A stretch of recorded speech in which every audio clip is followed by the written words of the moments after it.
Trouver le bon produit en dropshipping, honnêtement, c'est souvent le plus gros challenge. On peut vite se sentir perdu, un peu comme si on cherchait une aiguille dans une énorme botte de foin numérique.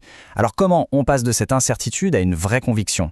Dans cette analyse, on va décortiquer tout ce processus, étape par étape, en s'appuyant sur des données, des vrais, pour prendre des décisions intelligentes. On va mettre le hasard de côté pour se concentrer à fond sur la stratégie.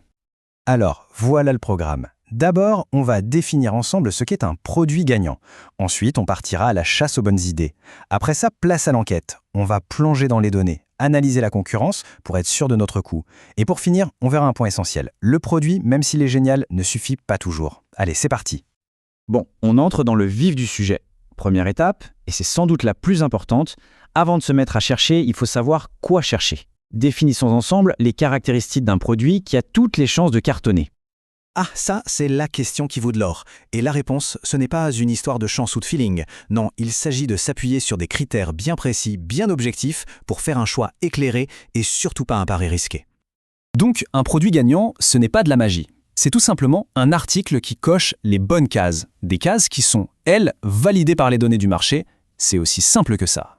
Alors c'est quoi ces fameuses caractéristiques ? Premièrement, le produit doit résoudre un problème. Un truc tout bête, comme un organisateur de télécommande. Ça simplifie la vie.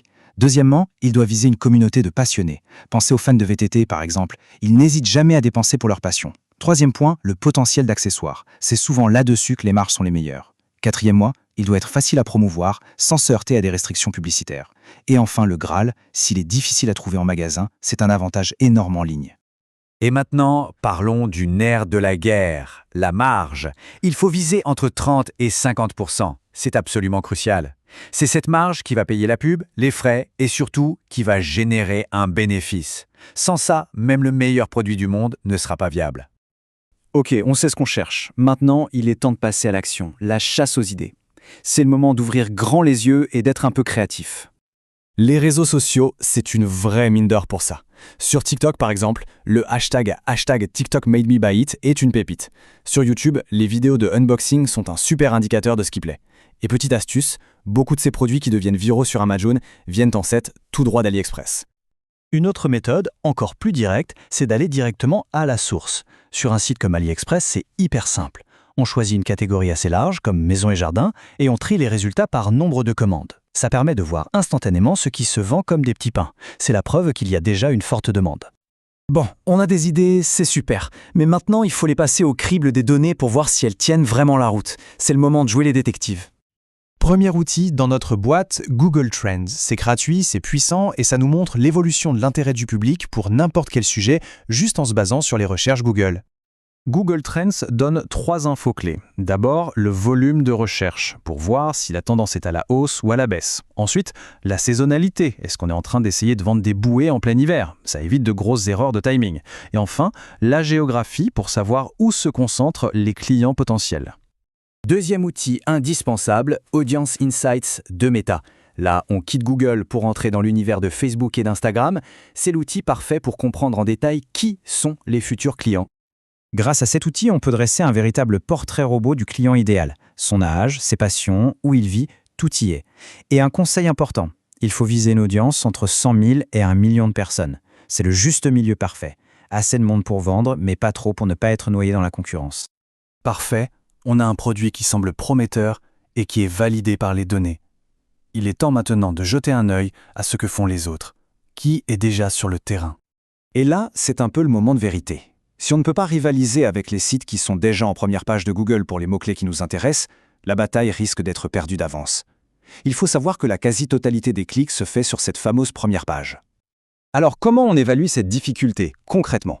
On peut regarder le nombre de domaines référents, c'est-à-dire le nombre d'autres sites qui font des liens vers nos concurrents. C'est un excellent indicateur. Ce tableau, il est très simple à lire en fait. Moins de 50, la voie est plutôt libre. Entre 50 et 250, c'est le créneau idéal pour se lancer. Au-delà de 250, il faudra s'armer de beaucoup de patience et de ressources. On arrive à la toute dernière étape avant de se lancer pour de bon. Il est temps de passer du virtuel au réel, de vérifier que le produit et le fournisseur tiennent leurs promesses. Le processus est simple, mais il est crucial. On identifie quelques fournisseurs, on regarde bien les détails, mais il y a une étape qui est absolument non négociable, commander un échantillon. C'est le seul et unique moyen de toucher le produit, de tester sa qualité, de voir combien de temps met la livraison. Et en plus, c'est l'occasion rêvée de faire ses propres photos et vidéos marketing. Alors, il y a une chose qu'il faut bien comprendre. Trouver le bon produit, c'est une super victoire, c'est clair. Mais ce n'est que la première bataille. Le vrai succès, lui, il se construit sur le long terme, avec tout ce qui vient après. Cette citation, elle résume tout parfaitement. On n'est pas simplement un revendeur, on devient un créateur de valeur perçue. C'est là que tout se joue.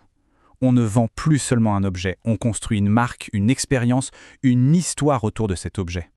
Et comment on fait pour créer cette valeur? Eh bien en soignant tout ce qui entoure le produit. Une description qui raconte une histoire, des photos et des vidéos uniques et de qualité, des petits guides d'utilisation bien utiles, un service client impeccable. C'est l'ensemble de ces choses qui fait la différence, qui permet de se démarquer et même de vendre plus cher que les autres.